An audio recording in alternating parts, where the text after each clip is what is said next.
한국 유년부 친구들 안녕! 2월 10일 목요일 큐티를 시작할게요. 오늘 본문 말씀은 누가복음 11장 29절에서 32절까지 말씀이에요. 오늘 큐티 제목은 믿지도 않으면서 표적만 구했어요 예요. 본문 말씀을 읽기 전에 궁금사전에 나온 단어 3개를 먼저 살펴볼게요. 첫 번째 단어 세대. 세대의 뜻은 같은 시대에 사는 비슷한 나이의 사람들을 뜻해요. 두 번째 표적. 하나님의 능력으로 일어난 놀라운 일 또는 기적이라고도 말해요. 세 번째 정죄. 죄가 있다고 판단하고 결정하는 것을 정죄라고 해요. 우리 친구들 세대, 표적, 정죄 이 세 단어의 뜻을 잘 기억하고 본문 말씀을 함께 읽어보도록 해요. 시작! 사람들이 점점 불어나자 예수께서 말씀하시기 시작하셨습니다. 이 세대는 악한 세대다. 그들은 표적을 구하지만 요나의 표적 외에는 어떤 표적도 받지 못할 것이다.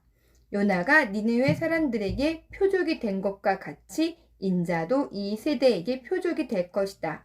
심판 때의 남쪽 나라의 여왕이 이 세대 사람들과 함께 일어나 그들을 정죄할 것이다. 그 여왕은 솔로몬의 지혜를 듣기 위해 땅끝에서 왔기 때문이다.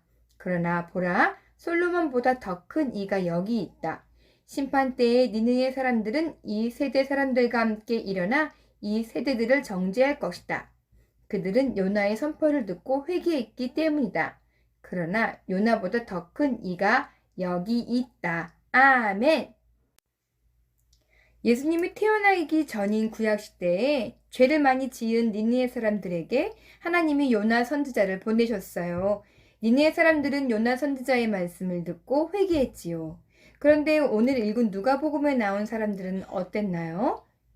하나님의 아들이자 하나님이신 예수님의 말씀에 따라 회개하지도 않고 그저 기적만 구하는 어리석음을 보여주고 있네요. 사람은 누구나 실수하며 죄를 지을 수 있어요.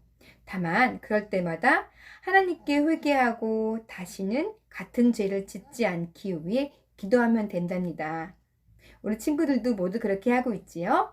말씀 씨앗 함께 같이 보아요. 예수님이 복음을 전하셨지만 사람들은 믿지 않고 눈에 보이는 표적만 계속 구했어요. 예수님은 요나의 표적을 말씀하셨어요. 요나가 물고기 뱃속에서 3일 만에 살아나왔듯이 예수님은 십자가에서 죽었다가 3일 만에 다시 살아날 거라는 말씀이었어요.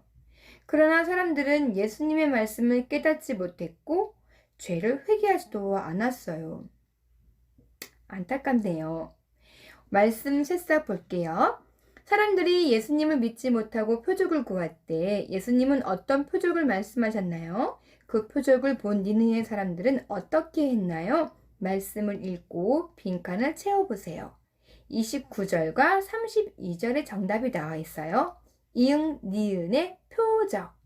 니느웨 사람들은 이응, 니은의 선포를 듣고 힛 기억을 했어요.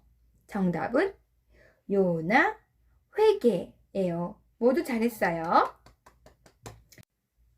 하나님의 말씀을 읽고 들어도 믿어지지 않거나 이해되지 않을 때 어떻게 하나요? 아래에서 고르거나 써보세요. 1번 성경 읽기를 포기해요. 2번 부모님이나 선생님께 질문해요. 3번 친구와 의논해요. 4번 하나님께 지혜를 달라고 기도해요. 5번은 자기만의 방법을 쓰면 돼요. 선생님은 목사님께 여쭤보거나 책을 읽어보아요. 우리 친구들은 어떻게 하고 있나요? 한번 나누어 보세요. 오늘 큐티는 여기까지예요. 우리 친구들 모두 수고 많았어요. 선생님과 함께 마무리 기도할게요. 선생님이 기도할 때 친구들도 같이 따라하면 좋겠어요. 선생님이 하는 기도를 따라해 주세요. 두 손 예쁘게 모으고 두 눈 꼭 감고 기도할게요. 하나님, 말씀을 읽고 들을 때 잘 깨닫고 믿을 수 있게 지혜와 믿음을 주세요. 예수님의 이름으로 기도드렸습니다. 아멘. 우리 친구들 모두 오늘 수고 많았어요. 그럼 내일도 키티예요. 안녕.